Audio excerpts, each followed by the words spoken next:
Trump s'empare de la côte iranienne après que le détroit d'Ormuz soit devenu américain sur la nouvelle carte militaire du Golfe Persique. Les attaques des États-Unis ont touché 24 sites confirmés à travers tout l'Iran. Les cibles vont des ports côtiers aux installations nucléaires et militaires à l'intérieur du pays. La carte montre qu'il ne s'agit pas d'une attaque limitée. Une telle ampleur change la nature du conflit. Donald Trump a annoncé que Washington rétablira le blocus contre les navires liés à l'Iran, assumera la protection du détroit d'Ormuz et imposera une taxe de 20 sur les cargaisons transitant par la route sous garantie américaine. Alors nous allons les frapper avec force, tenir le détroit et probablement le gérer. Nous serons les gardiens du détroit. Peut-être que nous l'appellerons l'ange gardien du détroit. L'ordre militaire concerne les navires à destination ou en provenance des ports, terminaux pétroliers et zones côtières iraniennes, tandis que les navires d'autres nations pourront emprunter le corridor à condition de respecter le blocus. Trump a placé le passage sous une déclaration de contrôle opérationnel qui affecte directement le commerce, le pétrole et la capacité navale de Téhéran.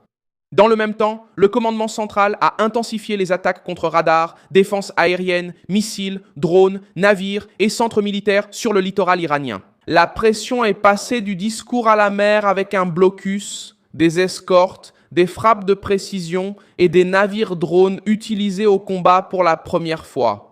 Téhéran a répondu en disant qu'il n'acceptera pas qu'une puissance étrangère contrôle la route qui passe devant sa côte.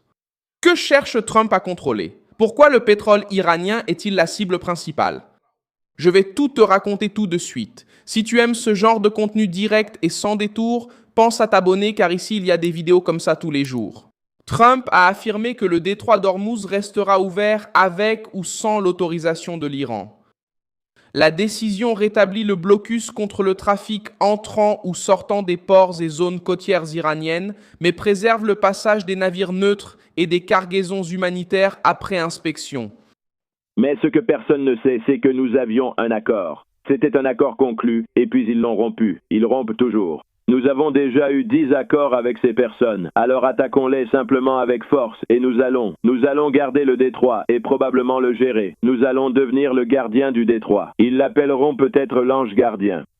Nous méritons un remboursement. Quand nous le ferons, le commandement central a informé que l'opération commence mardi 14 juillet à 20h, 20h universelle, ce qui équivaut à 17h, 17h de Brasilia.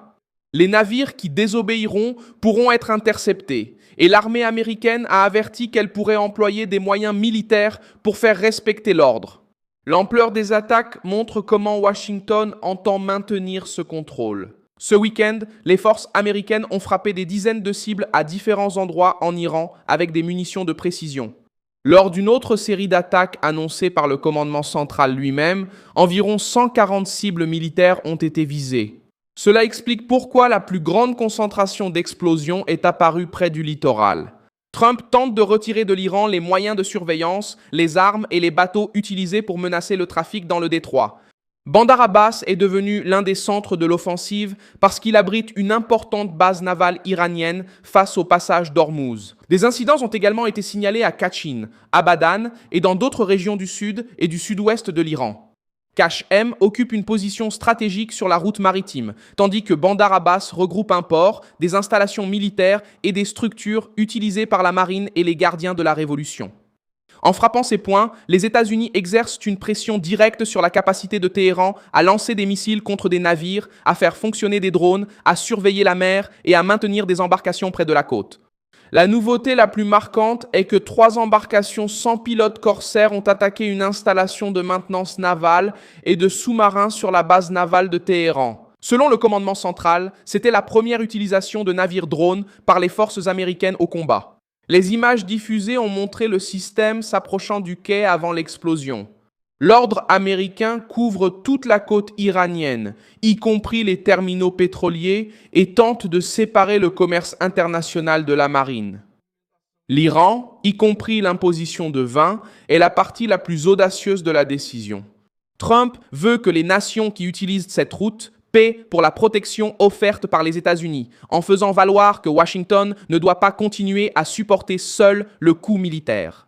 Et nous devons être remboursés pour cela. Quand nous le ferons, nous le serons, car les autres nations très riches sont de notre côté. Et on ne peut pas s'attendre à ce que nous fassions cela gratuitement, contrairement à ce qui s'est passé pendant de nombreuses années. Vous savez, nous avons protégé le détroit pendant plus de 50 ans, et nous n'avons jamais été payés pour cela. Ils ont tout gagné, laissant les États-Unis seuls. Ils ne voulaient pas, c'est impressionnant. Nous n'avons jamais réussi, nous protégions ça gratuitement. Maintenant, nous allons continuer et gagner beaucoup d'argent. Mais nous voulons juste être remboursés pour faire tout ça, pour mettre notre peuple en danger. Nous ne mettons personne en danger, nous sauvons des gens. Rappelle-toi, ils ont tué 52 000 manifestants jusqu'à présent. Le président s'est présenté comme le gardien du détroit d'Ormuz et a dit que la taxe servirait à rembourser les frais de sécurité. Le mécanisme de paiement n'a pas encore été expliqué et le porte-parole du commandement central n'a pas confirmé si les militaires seront responsables de la collecte des montants. L'Organisation maritime internationale a déclaré qu'il n'existe aucune base juridique pour imposer un péage obligatoire simplement pour le passage dans un détroit international. L'Iran a réagi avec fureur, car cette mesure réduit sa liberté d'utiliser le détroit d'Ormuz comme instrument de pression. Le ministre des Affaires étrangères, Abbas Araghchi, a affirmé que Téhéran continuera d'être le gardien du détroit, tandis que le commandement militaire iranien a rejeté tout rôle des États-Unis dans la gestion du passage. La garde révolutionnaire a répondu par des attaques contre des installations américaines et alliées à Bahreïn, au Koweït, en Jordanie et à Oman.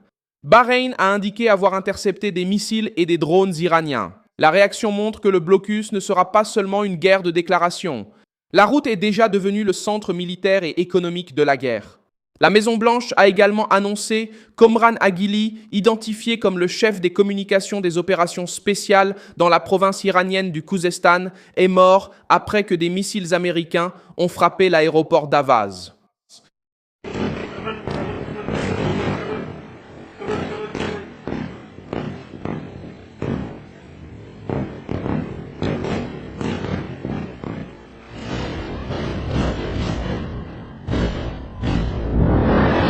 L'information a été publiée par la porte-parole Caroline Levitt, bien qu'elle n'ait pas encore fait l'objet d'une large confirmation indépendante jusqu'à ce lundi. Avaz se trouve dans le sud-ouest de l'Iran, près de l'une des principales régions pétrolières du pays, et son aéroport a une valeur stratégique pour les mouvements militaires et logistiques. Le durcissement de Trump suit des alertes du renseignement sur un projet iranien visant à l'assassiner. Lors du retour d'une réunion en Turquie, le président a cessé d'utiliser le nouvel avion présidentiel pour une partie du trajet et est monté à bord de l'ancien Air Force One. Des reportages ont affirmé que ce changement avait été recommandé par mesure de sécurité. Le nouvel ordre commencera à être mis à l'épreuve mardi. Le commandement central devra inspecter les navires, séparer les cargaisons humanitaires, escorter les navires neutres et empêcher l'accès aux ports iraniens sans paralyser complètement le commerce mondial. Téhéran pourrait tenter de défier cette barrière avec de nouvelles attaques contre les forces américaines dans la région. Chaque navire lié à l'Iran qui tentera de traverser la zone montrera si la déclaration de Trump n'est qu'une menace politique ou une nouvelle règle militaire imposée au large des côtes iraniennes. Merci beaucoup d'avoir regardé cette vidéo jusqu'à la fin. Soutenez notre projet et contribuez financièrement via la clé Pix qui apparaît à l'écran. Nous sommes une chaîne indépendante. Nous avons à cœur de vous informer en toute vérité. Votre contribution nous aide à rester à flot